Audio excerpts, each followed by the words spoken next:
उगते हुए सूरज का यह सुनहरा पैगाम है कि आने वाला कल भारत के युवाओं के नाम है।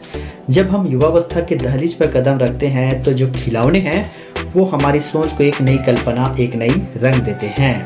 और भारत में लगभग 1.5 अरब का खिलौनों का बाजार है, जिसमें से 80% खिलौने विदेशों से आते हैं।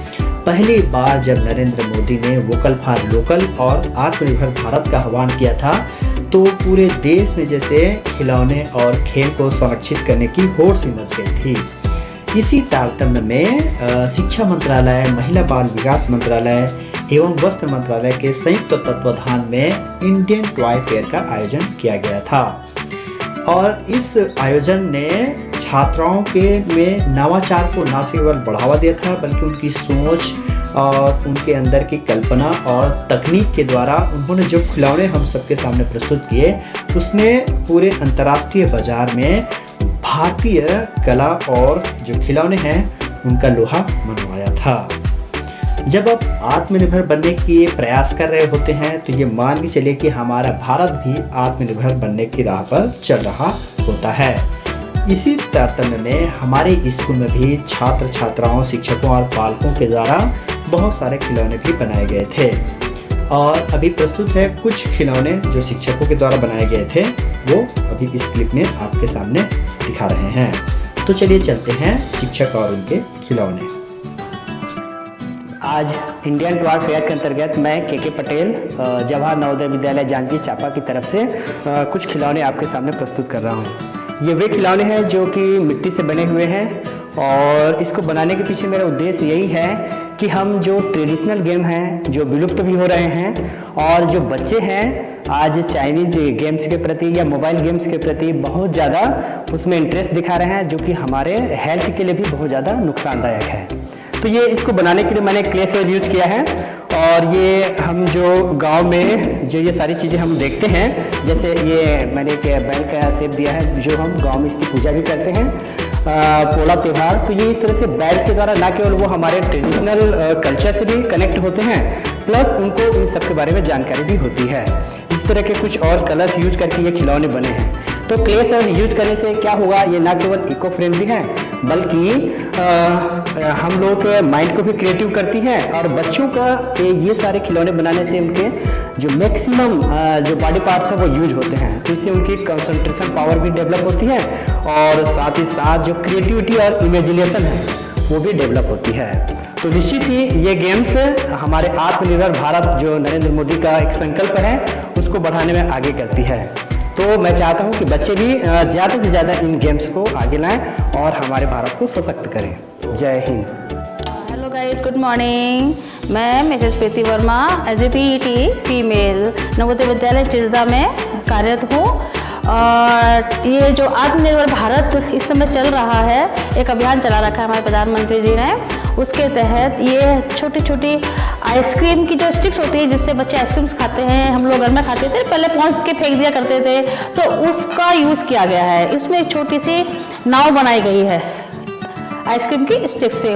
और ये देखिए कोई यूज़ नहीं है, सारी स्टिक्स फेंक दी गई हैं, उनको अच्छे से साफ करके वॉश करके उनको अच्छे से क्लीन करके। और ये जो रील होती है ना, धागे की रील जो होती हैं जो खाली हो जाती है फेंक दी जाती हैं, इसका उन्होंने खंबे बनाए हैं। ये देखिए ये खंबे बना करके उनको आइडिया दिया गया है बच्चों को। हमारे बच्चों के पास काफ़ी प्रतिभा है, बहुत है। प्रधानमंत्री जी जो हमारे कर रहे हैं बहुत अच्छा कर रहे हैं, उनके अंदर बहुत संभावना है, लेकिन उनको बाहर कैसे निकालना है ये हमारा काम है। हम उनको आइडिया दे सकते हैं, हम छोटे से एक आइडिया देते हैं उन बच्चों को, वो बहुत कुछ कर जाते हैं। तो ये देखिए उन्होंने एक छोटी सी नाव बनाई है, ठीक।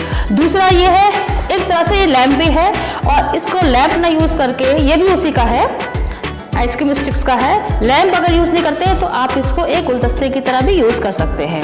गुलदस्ता मीन्स कि आप इसमें बीच में देखिए गैप है कितना, इसमें आप प्लास्टिक के फ्लावर्स डाल सकते हैं, इसको फ्लावर बास बना सकते हैं, टेबल पे रख सकते हैं, प्रिंसिपल टेबल पे भी अच्छा लगेगा, ये डेकोरेटिव है। थोड़ा सा क्या है, ये सारा पूरा बांस का ही है एक तरह से देखा जाए तो, बांस की स्टिक्स हैं ये, उसी की आइसक्रीम की चम्मचें जो होती हैं वो है। अगर इस पर थोड़ा सा और पेंट कर दिया जाए डिफरेंट तो ये कलरफुल हो जाएगा, ठीक है। क्यों? क्योंकि ये तो पानी वाली नाव है तो हम इसको ऐसे ही लुक देना चाहेंगे, ठीक है। ये मेरे 2 आइटम है। ओके, वास्तव में मनुष्य के जीवन में जितनी ज़्यादा ज़रूरी है भोजन, वस्त्र और मकान, उसी तरह से आज के समय में स्वास्थ्य, शिक्षा और मनोरंजन भी हमारे जीवन का अभिन्न हिस्सा है। और मनोरंजन आज ही नहीं बल्कि पुराने समय से, प्राचीन समय से हम लोग इसमें भाग लेते रहे हैं। उसी तरह का एक खेल है जो ज़्यादातर ग्रामीण क्षेत्रों में या बचपन में आसपास के क्षेत्र से एक ही प्रकार के पत्थर चुनना, एक ही आकार के चुनना लोग लेते थे। वो उसके अंतर्गत 5 या 7 पत्थर होते थे और ये 5 और 7 पत्थर जो है उसको उछाल करके, जैसे कि ऊपर उछाला और इस तरह से इसको झेलना, इसी तरह से इसको हाथ पे डालना, इस तरह से पकड़ना। फिर एक तरह से होता था कि एक ऊपर से अगर हमने डाला है इस तरह से निकालना। तो ये सारी चीज़ें जो है वो इस खेल के माध्यम से एकाग्रता, फिर एक्यूरेसी, ये सारी चीज़ें जो है बच्चों में डेवलप हो जाती थी। और सामान्य रूप से लड़कियां इसको बहुत ज़्यादा खेलती थी, विशेषकर से लड़कियों के पास खेलने के कोई साधन नहीं हुआ करते थे। उस दौरान बच्चे अपने आसपास की चीज़ों से मनोरंजन के लिए, और इस खेल में कोई एक नहीं, 2, 3, 5 जितनी भी लड़कियां होती थी एक साथ बैठ जाती थी गोला बना करके और इस तरह से अपने खेल के माध्यम से मनोरंजन कर लेती थी। इसके कोई विशेष नियम नहीं होते थे, जो बच्चे खेलते थे वो अपने आप ही उसमें नियम बना लेते थे। ऐसे के माध्यम से मैंने जो एक मूर्ति बनाने का प्रयास किया है, तो इसके लिए मैं क्ले मंगाकर और उसको बॉडी स्ट्रक्चर पहले दिया। उसके बाद उसके जो है हाथ, पैर और मुंह आदि को जोड़ा। जोड़ने के बाद इसको धूप में सुखाया। सुखाने के बाद इसको जो है वाइट कलर से मैंने पूरा इसको बेस पेंट किया, वो जो है वाइट पेंट किया। उसके बाद आँख और गोल्डन कलर से मैंने इसको जो है आपका मुकुट और ये साइड के जो है गोल्ड कलर किया। और धोती के लिए मैंने जो है ये बैगनी कलर यूज़ किया। चूहा का कलर मैंने काला किया और लड्डू के लिए मैंने पीला किया। और लकड़ी की बेस दे करके मैंने ये एक तलवार बनाने का प्रयास किया। हाथ में जो है एक शंख और एक बैठी हुई मुद्रा में गणेश जो है हमारे प्रथम आराध्य गणेश जी को बनाने का प्रयास किया, क्योंकि हम किसी भी शुभ कार्य के लिए हम गणेश जी का आह्वान करते हैं और उनकी प्रथम पूजा हम करते हैं। इंडियन टॉय फेयर के अंतर्गत हम लोग अभी पहुंच गए हैं ऐसा एक टॉय में जहां पर आप लोग देख रहे हैं कि यहाँ बहुत सारे फूल एक रिक्शा में सब डाला हुआ है और इसको बड़े खुशी से एक मधुमक्खी ने इनको सैर पर ले जा रहा है। तो हम लोग क्या सोच सकते हैं कि फूल सब भी सैर पर जा सकते हैं, क्योंकि हम लोग देखते हैं अक्सर कि फूल सब तो एक पेड़ पर ही फिक्स्ड रहते हैं।